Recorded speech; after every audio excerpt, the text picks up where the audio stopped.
Hey, Holistic Hilda here. I bring you experts, experiences, and epic adventures to boost your health. Today, my guest on this channel is Theodora Scarato. She's the Executive Director of the Environmental Health Trust. She has an amazing breadth of understanding of the whole topic of radiation, 5G, Wi-Fi, cell phones, the whole shebang. And we go over today exactly why our devices have such a hold on us and what we can do to mitigate its addictive power, but also the radiation that it exposes us to. Check out what we had to say. Hilda, I need to tell you something. It's really important. Okay, just a second. Fire! You guys, we are here to talk about cell phones. There are two aspects to them that make them not the best for us. One is we're addicted, right, Theodora? Oh, I know. Can you imagine losing your phone? No, we've had a hard time finding this as a prop because we were like, who's going to give up their phone? Right. People are tethered to these like babies are to pacifiers. So the question is, why are they so magnetizing? Why do they draw us in? Do you know, Theodora? Well, they are designed to be addictive. So, and the back and forth that we're doing on them is giving our brain little hits of dopamine. So it's like crack, heroin, Right. sugar. So it makes us feel like, oh, I got a reward, so let me get on again. How many times a day do we check our phone when we're not expecting messages, right? We don't need to get on Instagram, but we still go back to it. So you're saying it's deliberately designed to keep us engaged. It is designed to keep us engaged, and as you get, like if you get likes on Instagram, that gives you like a feeling like, oh, it's a social reward. And then you want to do it again and again and check, how many likes did I get on this? How many likes did I get on that? And I could talk at length about this, but what people don't know is that it also emits radiation. Right. And that's what we've been focusing on in Environmental Health Trust, because people are not aware that in addition to I'm a mom, so I've got kids, and social media has sort of taken over. But in addition, phones emit radiation, invisible. You can't see it. But if it were a color, you'd be seeing it everywhere. When your phone is dinging, every time there's radiation, non-ionizing radiation, that is coming off your phone, going to the cell tower and back and forth. And it's not just my phone. Like if I'm, at the supermarket or if I'm going to see a show at the Kennedy Center, everybody has their phones. Do you know what I mean? Yeah. So it's a cumulative effect of all this radiation, right? Is that damaging to us? Yeah, well, scientists are sounding the alarm bell. There are literally hundreds of scientists saying it's urgent. We have to reduce exposure, and governments need to be, reducing levels in schools and communities, halting 5G, which is kind of like more of phones connecting to everything, and then machine-to-machine communication, which is happening. Oh, right, the Internet of Things. The Internet of Things, yes. But I have a question for you. You say scientists are sounding the alarm bells. I haven't heard that many, actually. Right. So there are independent scientists who've been publishing research on this for years, who state that the evidence showing harmful effects at levels below, meaning at levels that the governments generally say are safe, especially in the United States, where we allow from cell antennas among the highest levels of radiation in comparison to other countries. In other countries, actually, there's Poland, Italy, they allow less radiation than in the United States, but still actually more than protects us, because there are biological effects that have been found. But some people would say, well, since these are so ubiquitous, they must be okay because our government's given them the thumbs up, Yeah, But that's not true. I thought, no, my phone, I love my phone. Yeah. The government would not allow the phone to be sold without it being safe. But guess what? There was no pre-market safety testing done with cell phone radiation for long term. What is the long-term effect of these everyday levels of radiation on our bodies, our developing brains, the brains of children who are handed phones as toys in the grocery cart? That was not done. And now that we've had phones for so long, how long has it been, by the way? Do you know? 15 15 years or more? No, I think the first phone came out 90s or even before the 90s, because in the 90s there were the first cases of brain tumors from heavy users of cell phones, the early adapters, actually. Oh, okay. Lawyers, business people, coaches, sports coaches, But real some would estate say, agents. oh, well, those phones were the older kind that probably emitted more radiation. So, You know what is so, it sort of shocks me, but actually research that has looked at the older phones and looked at the technology has found that even some of the newer technologies have a higher risk even though the power is lower. It's not just about the power. No. It's about the fact that the phone has a signal, which is an erratic signal, a digital, it's pulsed, it's information carrying waves, and that is impacting our bodies. And so it's not always about the power. okay. So, as you know, on my channel, I like to inform us, but I also like to think about what are the elements of hope, what can we do, what are the practical takeaways here. So obviously, we're actually not probably going to give these babies up because we like our phone for connecting with people, for those dopamine hits, yes, but also for emergencies or what have you. So what are some sensible ways we can use this technology to protect ourselves? Okay, so I'm going to talk to you about how you can use your phone in safer ways. Yes. But that doesn't mean that it's safe, because we don't have a level which is known to be safe. So I'm going to talk about that a little bit after. Okay. So first, keep the phone at a distance from your body. Distance is your friend. If you keep it at a distance, you're going to have less intensity being absorbed into wherever. So when the phone is really close to your head, there's actually a high rate of absorption right here where the antennas are, and there are antennas at the top and the bottom of the phone. You might have like 6 antennas in every phone. Turn your phone off more often whenever you can. If you're not using certain antennas, turn those off. So for example, if you're not using Bluetooth, have Bluetooth off. Yes. If you're not using Wi-Fi, have Wi-Fi off. If you can, there are phones which you can completely hardwire into your modem, actually. And you can look that up. Some models, and you can have an Ethernet, a wired connection, which is always the safest, because if your phone is on and radiating, you're still getting some exposure. Don't sleep with your phone. Have it near your bed. Don't rest it on your chest. Some people wear it in their exercise bra when they're jogging or doing yoga. I've seen that. Yes. And there are increasing reports and actually published case reports of young women who developed cancer exactly where the phone was on their chest. Don't put it in your spandex pants. You know, when you're doing yoga, right. Or resting on your abdomen when you're texting or watching videos. Right. Use wired connections, which are safe more. So there are ways. I know it's like, wait, what?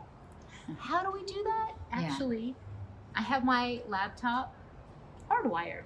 I found out, even with my MacBook Pro, that you can get a little adapter and an Ethernet cable, and then you're not exposing yourself to all this Wi-Fi. And you know, I think I've seen studies that it does affect us on a cellular level. So you might be like, no big deal. My mom's giving me a hard time. Who cares? You know, everyone's using it. Apparently nothing is going wrong with their health, but it probably also has a cumulative effect, like I said earlier. Like if I'm in a public space with everybody's Wi-Fi and their phones on, that's going to impact me just as much as being on my phone constantly and never putting it on airplane mode or taking off the Bluetooth availability. You know, the way I see it Yes. is every time we can use wired technology or use it safer makes sense, because the research on people who've used cell phones heavily with the phone to their head found effects after 10 years with what was called heavy use. But guess what the heavy use was? What? Under 30 minutes a day. That's heavy use? Yeah. Oh my gosh. So heavy use over 10 years, independent case control research studies found increased risk for glioblastoma, a type of brain cancer, very malignant, and usually die within 2 years. Oh my gosh, yeah, I have a friend that had that. Oh my gosh, that's horrible. Yeah, with children having an even higher risk. So, and there's already research coming in from the CDC that children have increased brain tumors, thyroid, non-Hodgkin's lymphoma. So there's research showing it promotes tumors at very low levels. So anytime. Yes. So go You can wired reduce it. anytime you can, but also don't give the iPad or your phone to the kid as an entertainment device. You know, I've seen people in restaurants and their kids on the iPad or in an airplane. Like the iPad, I understand, correct me if I'm wrong, emits more radiation or has more antennae than the regular phone. Have you heard that? Well, it depends on the iPad, but they Okay. have, what happens with iPad is, of course, the kid is holding it, and pretend I'm a kid. I mean, the whole body is engulfed. In fact, I have this in the iPad is right on the lap, at their reproductive organs. So now newer tablets have actually multiple antennas, and that's going right into your chest, your abdomen, into your body.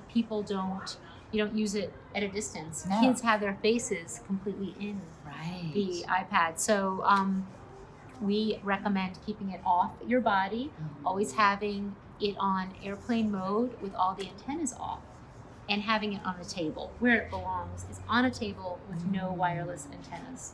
Okay, so you've given us some good tips. Keep this at a distance. You can use earbuds. I like to use the kind from like Defender Shield that are like air tubes, or from my friend Thaddeus Tomorrow. Anyway, find a brand where you're not actually sending the signal directly to your ear either.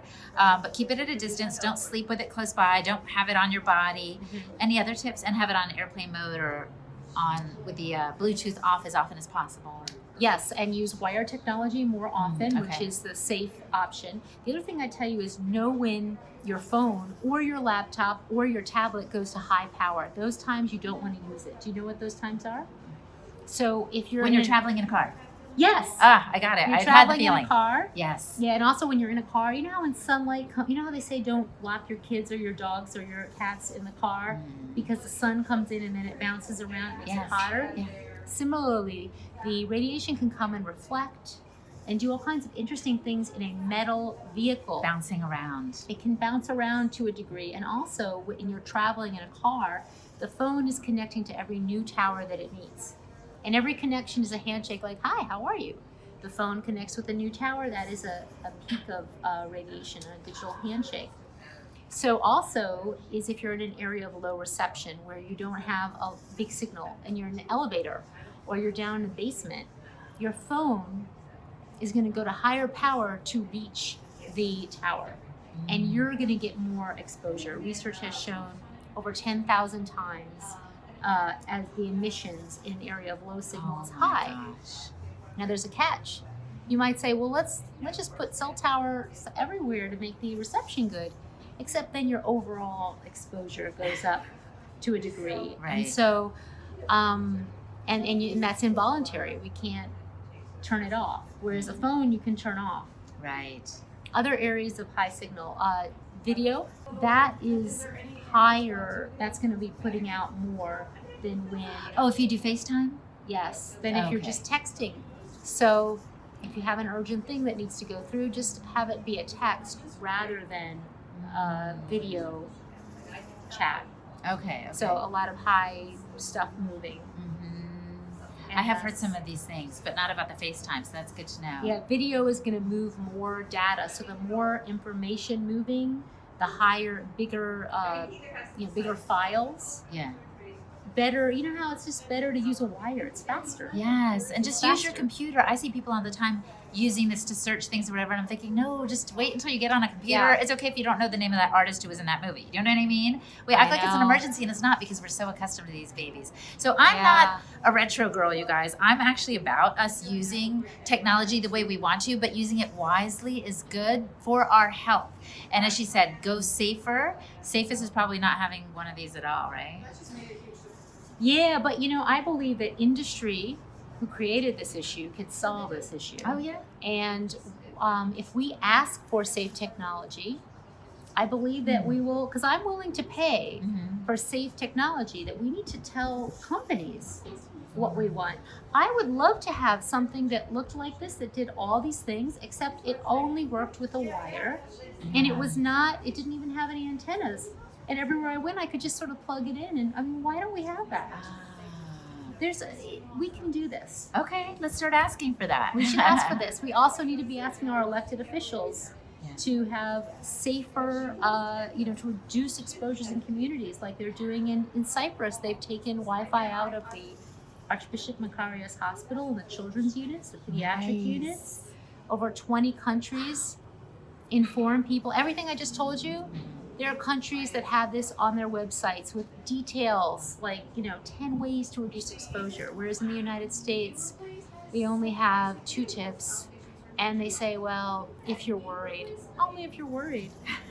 What are the 2 tips? I'm curious. The FDA, I think use speakerphone and something else, which I don't remember what it is. But it's not adequate. It's unacceptable. And they can do better.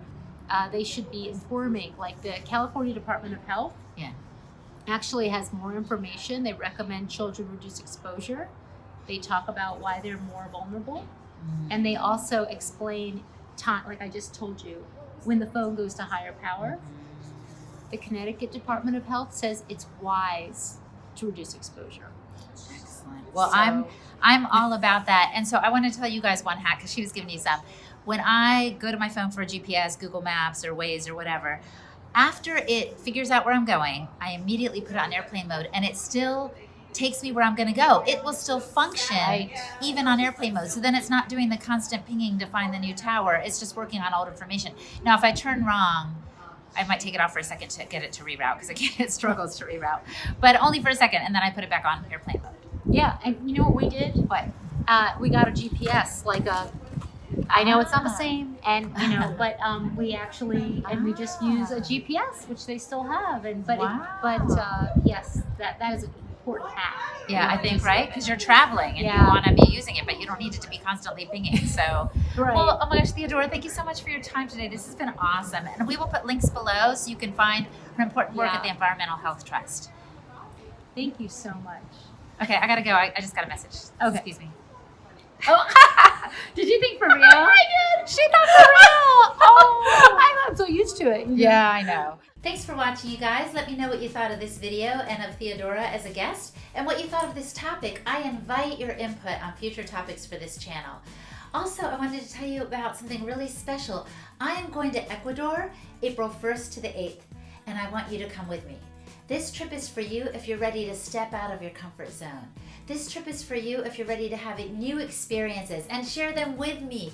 Plunging into waterfalls, sleeping at the foot of a volcano, enjoying traditional foods, and learning from the ancestral wisdom of the indigenous people of Ecuador.